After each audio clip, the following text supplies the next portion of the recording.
Hello champions, welcome back to Edugrown. बच्चों, तो हम यहाँ पर वापस आ गए हैं अपने नए वीडियो के साथ, अपने एक नए चैप्टर के साथ, जो कि है हमारा स्पर्श बुक की गद्य खंड का थर्ड चैप्टर, जिसका नाम है तातारा वामिरो लोक कथा।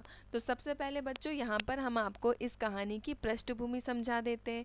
यहाँ पर तातारा जो है एक लड़के का नाम है और जो वामिरो है एक लड़की का नाम है। ये जो कथा है ये आधारित है एक प्रेम कथा पर। तो ऐसा कहा जाता है आज के टाइम पर जो लिटिल अंडमान है और जो कार निकोबार है, ठीक है, इनके आज के टाइम पे इन दोनों के बीच जो डिस्टेंस है वो है 96 किलोमीटर। ठीक है, प्राचीन टाइम में ऐसा कहा जाता है कि ये दोनों द्वीप एक ही थे, मतलब ये दोनों द्वीप जुड़े हुए थे। और ऐसा माना जाता है कि तातारा जो था उसके पास एक लकड़ी की तलवार हुआ करती थी, और उसी तलवार के कारण लिटिल अंडमान और कार निकोबार दोनों के दो टुकड़े हुए हैं।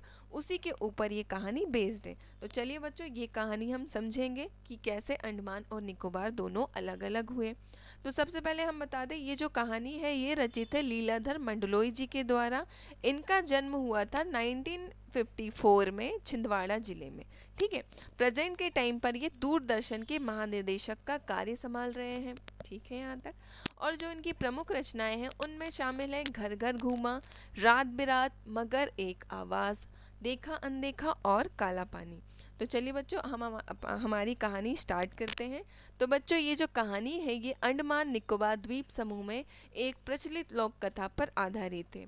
ठीक है, अंडमान निकोबार दक्षिणी द्वीप लिटिल अंडमान है, जो कि पोर्ट ब्लेयर से लगभग 100 किलोमीटर दूर है। इसके बाद निकोबार द्वीप समूह का पहला प्रमुख द्वीप कार निकोबार है, जो कि लिटिल अंडमान से 96 किलोमीटर दूर है। आपको हमने पहले भी बताया कि दोनों के बीच जो डिस्टेंस है वो कितनी है, 96 किलोमीटर। अब पौराणिक कथाओं के अनुसार ये कहा जाता है कि इनके अलग होने के पीछे एक लोक कथा आज भी प्रचलित है, जो कि है तातारा वामिरो कथा। तो ये कथा हम समझेंगे। कहते हैं, जब दोनों द्वीप एक थे तब वहाँ एक सुंदर सा गांव था, जहाँ एक सुंदर और शक्तिशाली युवक रहता था, जिसका नाम था ततारा। ठीक है, ये ततारा है जो बहुत ही सुंदर और शक्तिशाली बलपूर्वक पुरुष थे, जिनका नाम था ततारा। वह एक नेक और ईमानदार व्यक्ति था जो सदा दूसरों की मदद के लिए तत्पर रहता था। मतलब वो बहुत ही नेक दिल पुरुष थे जो हमेशा दूसरों की मदद के लिए तैयार रहते थे। निकोबारी उसे बेहद पसंद करते थे, मतलब हमेशा लोगों की सहायता करता था, हमेशा लोगों का ध्यान रखता था, इसलिए निकोबार के लोग उसे बहुत ज़्यादा पसंद करते थे। वह अपने गांव के लोगों के साथ साथ सारे द्वीप की भी सेवा करता था। वह पारंपरिक पोशाक पहनने के साथ साथ अपने कमर में एक लकड़ी की तलवार बांधे रखता था, पर ऐसा कहा जाता है कि वह उसका उपयोग कभी भी नहीं करता था, क्योंकि लोगों में यह धारणा फैली हुई थी कि उसकी तलवार में एक दैवीय शक्ति है, इसलिए वह अपनी तलवार का कभी भी उपयोग नहीं करता था। ठीक है, आगे चलते हैं। एक शाम ततारा दिन भर के कठिन परिश्रम के बाद समुद्र के किनारे टहल रहा था और सूरज डूब रहा था। सूरज की डूबने से ठंडी ठंडी हवाएं चल रही थी, पक्षी अपने घर को लौट रहे थे, बहुत ही सुंदर सा माहौल बना हुआ था। ततारा सूरज की अंतिम किरणों को समुद्र पर पड़ते हुए निहार रहा था, जो कि दृश्य बहुत ही ज़्यादा सुंदर लग रहा था। तभी उसको वहाँ पर एक बहुत ही महिला की सुंदर से गीत की आवाज़ सुनाई देती है, और वो क्या करता है, अपनी सुध बुध खोते हुए उस संगीत की आवाज़ को ढूंढते हुए निकल पड़ता है। अब जैसे ही वो संगीत की लहरों के साथ साथ जहाँ से संगीत के धुन धुन या संगीत के स्वर आ रहे थे उनका पीछा करते हुए निकल पड़ता है, तो उसकी नज़र पड़ती है एक युवती पर, जो क्या थी, समुद्र के किनारे पड़ी हुई थी। अब जैसे ही वो वहाँ पर बैठ के कौन सा गीत गा रही थी, श्रृंगार गीत गा रही थी, मतलब प्रेम वाला गीत गा रही थी। तो हुआ क्या, जैसे ही समुद्र की लहरें उठी और उस युवती के ऊपर पड़ी, तो समुद्र की लहरों ने उस युवती को भिगो दिया। अब जैसे ही समुद्र की लहरें उस पर पड़ी तो वो एकदम हड़बड़ा के उठ पड़ी और अपना गाना भूल गई। फिर ततारा वहाँ पर पहुँचा और उसने पूछा विनम्र होकर कि आपने अपना गीत गाना क्यों बंद कर दिया। तो वो एकदम से चौंक गई कि ये पुरुष कौन है या ये लड़का कौन है जो अचानक से यहाँ पर आ गया और इस तरह का प्रश्न कैसे कर रहा है ना। तो ततारा बार बार उससे गाने का अनुरोध कर रहा था कि आप एक बार गाना गा दीजिए, या इतना सुंदर आप गीत गा रही थी, क्यों आपने बंद कर दिया। तो ये सारी चीज़ें वो उससे डिस्कस करने लगा और गाना गाने का अनुरोध करने लगा। अंत में ततारा ने मतलब उसको बाद में ऐसा रियलाइज़ हुआ कि मैं उसे जानता नहीं हूँ, फिर भी मैं उससे गाना गाने का कह रहा था। तो उसने क्या किया, अपनी गलती की क्षमा मांगी और कहा कि अपनी गलती की क्षमा मांगी और उससे उन्होंने अपना नाम पूछा। तो उन्होंने अपना नाम बताया वामीरो। ठीक है, तो ततारा ने उसे अपना भी नाम बताया कि मेरा भी नाम वामीरो है। ठीक है, मतलब मेरा भी नाम ततारा है। फिर उसने कहा कि हम यहाँ पर कल आपसे फिर से मिलेंगे। ठीक है, तो फिर क्या हुआ, वामीरो जब अपने घर पहुंची जिस जगह का नाम था लपाती, तो उसे अंदर से बहुत ज़्यादा बेचैनी होने लगी।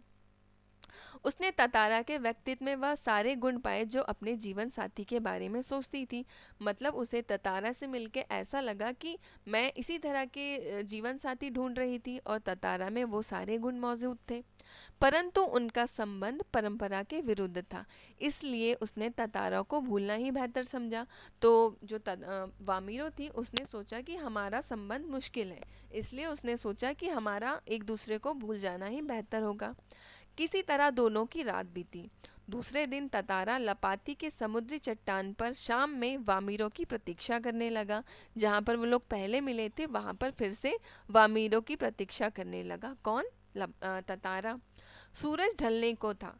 सहसा तभी उसे नारियल के झुरमुटों के बीच एक आकृति दिखाई दी। जो किसकी आकृति थी? वामीरो की आकृति थी। अब दोनों रोज शाम को मिलते और एक दूसरे को निहारते रहते थे। अब डेली उनका क्या होने लगा, वहाँ पर मिलने लगे और एक दूसरे को वो बहुत ही अच्छे से निहारते थे। ठीक है, लपाती के कुछ युवकों ने उन दोनों के उस मूक प्रेम को भांप लिया और यह बात हवा की तरह सबको मालूम हो गई। अब कुछ युवकों ने उनको वहाँ पर देख लिया और उनके इस प्रेम प्रसंग की चर्चा पूरे गांव में हवा की तरह फैल गई और सारे लोगों को उनकी प्रेम कहानी पता चल गई। परंतु दोनों का विवाह संभव नहीं था क्योंकि दोनों अलग अलग गांव से थे। सबने दोनों को समझाने का पूरा प्रयास किया, किंतु दोनों अडिग रहे और हर शाम मिलते रहे। लोगों ने हर चीज़ से उनको समझाने की कोशिश करी कि आप दोनों का विवाह संभव नहीं है, परंतु दोनों मानने को तैयार ही नहीं थे और हमेशा की तरह वे हर शाम को वहाँ पर मिलते ही रहे। ठीक है, कुछ समय बाद ततारा के गांव पासा में पशु पर्व का आयोजन था। फिर क्या हुआ, जो ततारा का गांव था पासा, उसके गांव में किसी पशु पर्व का आयोजन था जिसमें सभी गांव हिस्सा लिया करते थे। मतलब वहाँ पर ये आयोजन हमेशा होता था और सारे गांव के लोग उसमें पार्टिसिपेट करते थे। पर्व में पशुओं के प्रदर्शन के अतिरिक्त युवकों की शक्ति की परीक्षा होती थी, साथ ही गीत संगीत और भोजन का भी आयोजन होता था। तो वहाँ पर क्या होता था, युवकों को अपनी शक्ति का प्रदर्शन करना होता था कि कौन कितना बलशाली है और उसके साथ साथ वहाँ पर गीत संगीत और भोजन का भी आयोजन होता था। ठीक है, शाम में सभी लोग पासा आने लगे और धीरे धीरे विभिन्न कार्यक्रम होने लगे, परंतु ततारा का मन इनमें ना होकर वामीरो को खोजने में व्यस्त था। और सारी चीज़ें हो रही थी फिर भी वामीरो का ततारा का मन वहाँ पर नहीं लग रहा था क्योंकि उसका मन ततारा को खोजने में बिजी था।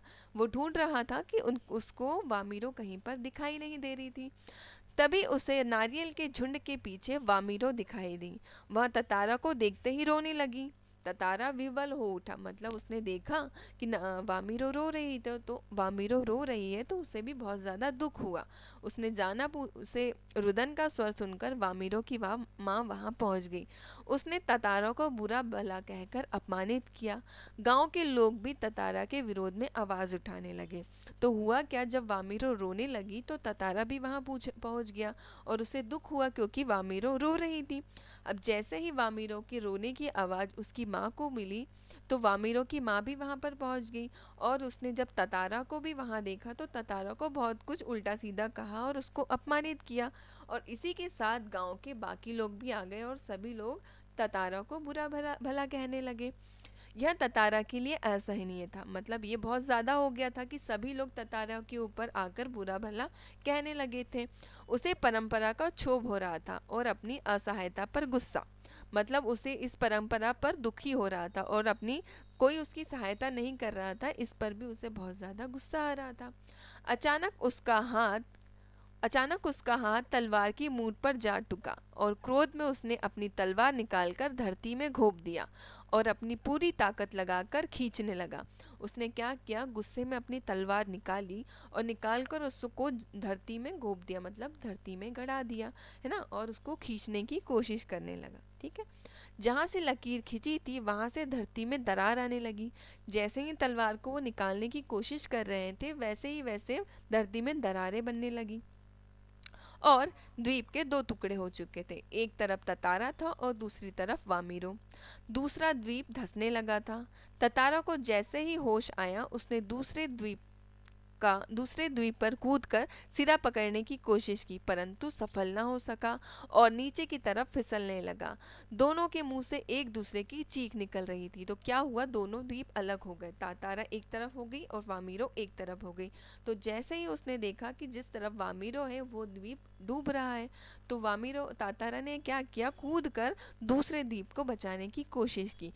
पर हुआ क्या, तातारा वहां से फिसलने लगा और दोनों की चीखें निकलने लगी थी। ठीक है, फिर क्या हुआ, तातारा लहूलुहान अचेत पड़ा था। बाद में उसका क्या हुआ कोई नहीं जानता। इधर वामीरो पागल हो गई और उसने खाना पीना छोड़ दिया। फिर क्या हुआ, तातारा को बहुत ज़्यादा चोटें लग गई थी, है ना, और वो बहुत ज़्यादा लहूलुहान होकर बेहोश हो गया था। और उसके बाद तातारा का क्या हुआ, इसके आगे कोई भी कुछ नहीं जानता था। फिर बात आती है वामीरो की। तो ऐसा कहा जाता है कि वामीरो पागल हो गई थी और उसने खाना पीना भी छोड़ दिया था। लोगों ने तातारा को खोजने का बहुत प्रयास किया, परंतु वह नहीं मिला। लोगों ने बहुत ज़्यादा प्रयत्न किए तातारा को ढूंढने के लिए, लेकिन वह कहीं पर भी नहीं मिला। आज ना तातारा है ना वामीरो है, परंतु उनकी प्रेम कथा घर घर सुनाई जाती है। इस घटना के निकोबारी एक दूसरे में वैवाहिक संबंध स्थापित करने लगे। तातारा की तलवार से कार निकोबार से जो दो टुकड़े टुकड़े थे उनमें एक दूसरा लिटिल अंडमान बना है। मतलब जो घटना हुई और जिसके कारण दो द्वीप अलग अलग बटे, उससे हुआ क्या, अब वहाँ के लोग दूसरे गांव में भी वैवाहिक संबंध स्थापित करने लगे थे। ठीक है, और जो तातारा की तलवार से कार निकोबार के जो टुकड़े हुए थे उसमें से पहला था कार निकोबार और जो दूसरा था वो था लिटिल अंडमान। तो बच्चों, इसी के साथ हमारी तातारा वामीरो कथा यहाँ पर समाप्त होती है। तो उम्मीद है आपको ये चैप्टर समझ आया होगा। अगर समझ आया है तो लाइक, शेयर और सब्सक्राइब ज़रूर करिएगा। तो बच्चों, मिलते हैं आपसे एक नए सेशन में एक नए चैप्टर के साथ। Thank you.